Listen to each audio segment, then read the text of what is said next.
was an image painted by my political opponents for their own purposes.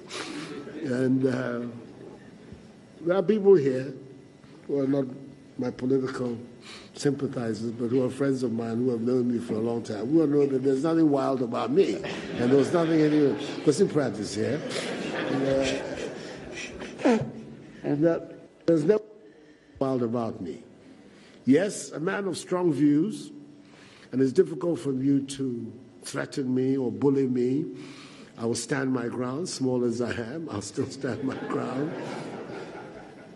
And either that therefore translates in being wild, then I have not changed at all, because I still stand on my views that I am. But the idea that I was some sort of, intoxicated, crazy character going around was never part of the reality. So what they're seeing of me in office is Nana Akufo Addo, as has always been. No change at all. But it's now becoming more clear what kind of a person I am. So I'm going to ask the Attorney General, first of all, to come and talk about the pay issues in the law school. And then Dr. Bawumia will then also follow on the debt situation. He's the chairman of the economic management team. I think he will be in a better position to explain these matters than myself. Thank you, Mr. President. I think the issue of the attorneys at the Office of the Attorney General should be put within a certain perspective. It so happens that lawyers at the Office of the Attorney General have their remunerations benchmarked against that of magistrates and judges. In the past, it turns out that increases that had been enjoyed by the bench, and therefore to which attorneys were entitled, were not being paid. And therefore it created some arrears. Rightfully, they made several requests, indeed many, either through meetings or in writing, some of which I myself saw.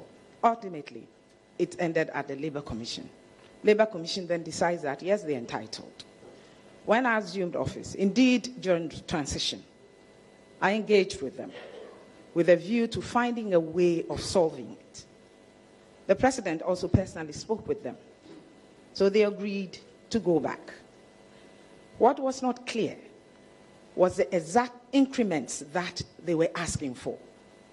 When I assumed office, I had the Fair Wages and Salaries Commission and other stakeholders come to a meeting. All of us met, and it was decided that we needed to ascertain the levels of increases because they changed over a period with a view of determining the real entitlements. We have been able to obtain that, and we have passed that on to the Ministry of Finance. They are challenged because there are aspects that the attorneys are asking for, which are considered as double take because remuneration, salaries and allowances have been consolidated. We have agreed in a meeting that those will be separated, and what is determined as due will be paid them whilst we solve the rest for the future. I thank you. Regarding the justices, again, the law school, I have a personal position on that.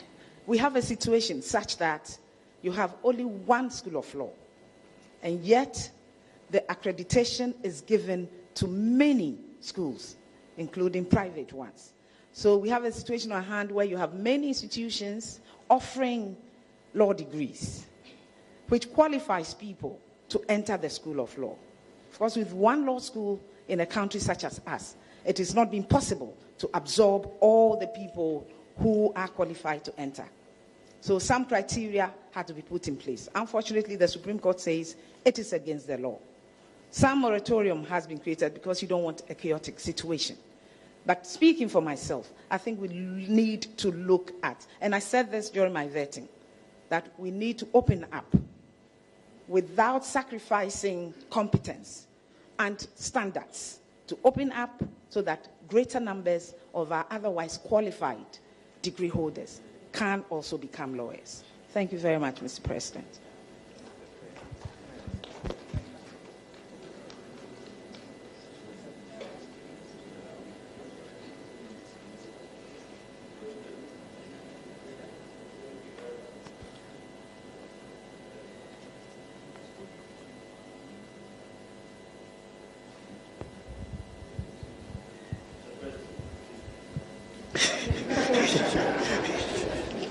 Hello?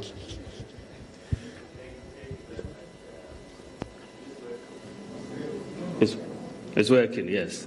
Thank you very much. Bernard asked a question about the debt and how it appears to be increasing. I think we have to go back a little bit. You saw that last year the deficit was 9.4% of GDP. That's where it ended.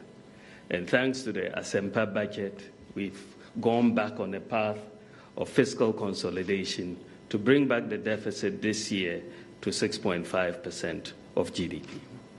Now, in doing so, you are going to be bringing down the debt stock in the process. I'll also let you know that in the last 4 years, between 2012 and 2016, the debt stock went up from 45% of GDP to 72% of GDP. That means on average, every year, the government was adding 6.75% of GDP to the debt stock. Now, the GDP is not 80 billion, as maybe you misspoke, but it's closer to 200 billion this year. And we are going to end the year, after inheriting about 72% of GDP, we are hoping to bring it down slightly, between 70 and 71% of GDP. So we are looking at how we manage the finances to bring down the debt burden. So even if you are borrowing, the burden of that we are trying to bring down through the process of fiscal consolidation. And the finance minister is here. He's keeping all of us in line. What happened before with this unbridled borrowing, which cannot be financed. So you find that we owe so many contractors who have not been paid and so on. Today, the Give Me system is really working. It is not possible to circumvent it. And so if there is no money, you are not going to be entering into that contract in the first place. And so this is actually helping us, as you see, keep very much on target as far as our deficit is concerned, for example, through the first half of the year. And I think that this is also seen in the domestic money market, where you have seen interest rates coming down from 22% last year, and just a year later, you have 11.9%. And if you are borrowing rampantly in the domestic market, you will see that interest rate decline. So the simple answer is that the debt stock, in terms of its impact on its burden on the economy, is not actually increasing. The debt to GDP ratio is actually stabilizing, and we are hoping to bring it down by the end of the year, even if marginally. Thank you very much. Okay, I'll take another lady. Yes, you, and then I'll come to Captain Smart, and then I'll go to the middle and take you. Yeah, yes. So the lady, Captain Smart, and then you, three. Thank you very much, Mr. President. My name is Nanesi Boatin. I work with Oman FM, the station that shapes the nation. Some Ghanaians have called for the removal of former government appointees who are still in strategic positions in your government. And their reason is they could hinder the progress of your vision. And my question is, would you heed to their call or stand by your principle of all-inclusive government? Thank you.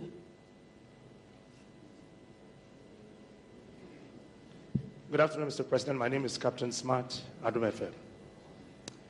Our emergency medical services in this country is actually collapsing.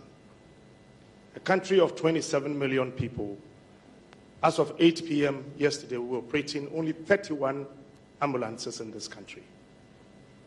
By statistics, we are losing over 3,000 lives every year for the lack of ambulances, with about 662 innocent pregnant women also losing their lives. Mr. President, my question is, what's your administration doing for a country like Ghana to procure more ambulances to save the ordinary Ghanaian who voted for you? And finally, when is the Wayume money coming back? Good afternoon, Mr. President.